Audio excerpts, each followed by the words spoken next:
On the surface, Franky Franklin looks like your everyday bachelor, chasing women and cracking jokes about his hopeless love life. But underneath that laid-back exterior is the man Twilight trusts more than anyone else in the world of intelligence. He's an informant for Wise, a fixer for Loid, and occasionally comic relief in the Forger household. But where does he truly stand in our threat level system? Let's find out together in today's episode. So? You can't just throw money at me every time I have a legitimate concern, you know!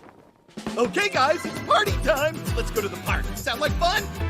To start, we must first analyse Franky's combat feats and physical power to determine his strength in survival situations. To be blunt, Franky is not a fighter. He isn't a soldier, an assassin, or even a spy trained for combat. When he tags along on operations, whether it's babysitting Anya, tailing Yor and Loid on their date, or stumbling into fights against drug smugglers, Franky consistently proves one thing: he is an ordinary civilian in a world of killers. His punches don't land, his stealth breaks down, and more often than not, he becomes a liability when things get violent. In short, Franky is nowhere near the level of Yor, Twilight, or even Anya when it comes to raw survival skills. On the battlefield, he is the last person you'd want at your side. Nicely done getting this far, Loidman. But it'll take more to beat me. But remember, agents, power isn't everything. A wise man can take out a whole army on his own if his timing is right. So how does he fare when it comes to a battle of wits? Where Franky truly shines is in his intelligence. He may be clumsy in the field, but when it comes to gathering information, he is second to none.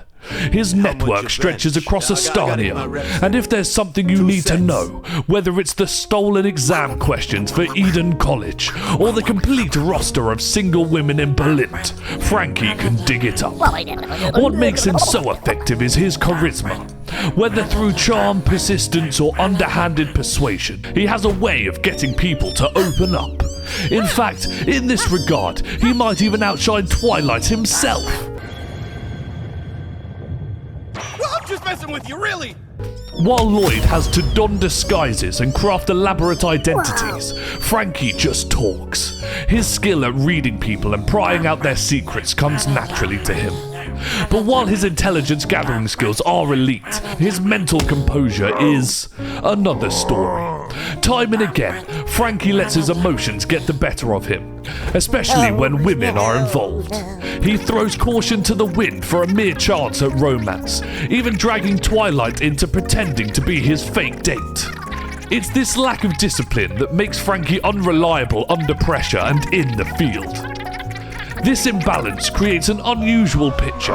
As an informant, Franky is invaluable, but as an independent operator, he falls severely short. His talents shine best in long-form, large-scale conflicts, where preparation and surveillance matter more than reaction speed and combat ability. But in the short term, against the likes of Yor, Twilight, or even sharp survivors like Mau Mau from Apothecary Diaries, Franky wouldn't stand a chance. His body and reflexes simply do not keep up.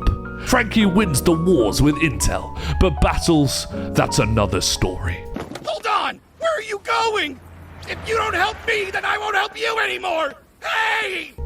And now we move on to the final stage of the investigation, his unique traits that elevate him from civilian informant to high priority threat in the field.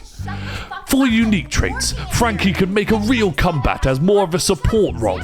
We've seen him on multiple occasions create tools for Twilight, everything from simple listening devices to full-blown mech suits. If he spent a little more time inventing and less time pining over women, Franky might actually be a serious asset in the field. Now, his creations are bound by the human world limitations, no magic or super science, but that doesn't mean they're useless. Practical tools like firearms, tasers, drones, or even surveillance gear could give his team a huge advantage in the field. This magical color-changing pen I invented should come in handy. Even improvised traps, whether in urban streets or woodland terrain, could shift the battle in his favour and make up for his lack of combat skills. And the best part, Franky builds fast.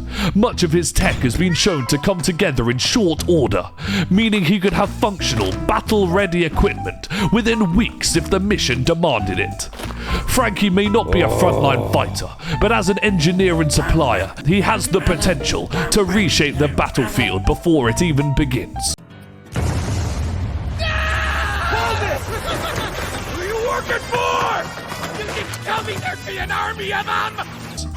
And with that, the investigation has concluded. So where will we put him in our threat level system? While Franky can't punch his way out of a paper bag, and his charisma and intelligence gathering vary in effectiveness, his support role can't be ignored. Traps and surveillance are where Franky shines. With the right strategist at his side, whether it's Twilight himself or even Mau Mau from the Apothecary Diaries, he can provide surprising amounts of value to his team. But on his own, Franky falls apart. His lack of combat skills, shaky composure, and his inability to react under pressure make him unreliable in the field. At best, he is an asset when the circumstances line up perfectly. At worst, he's dead weight. And for that reason, Franky has to rank in the threat level standard at the F tier. Not completely useless, but not somebody you would bring to a fight unless you were severely desperate. And even then, you'd need luck on your side to see results. And that concludes our investigation on Franky. Do you think he deserves a higher ranking, or does his lack of combat skill hold him back? Let us know in the comments, and don't forget to subscribe so you don't miss the next target. Thank you for watching.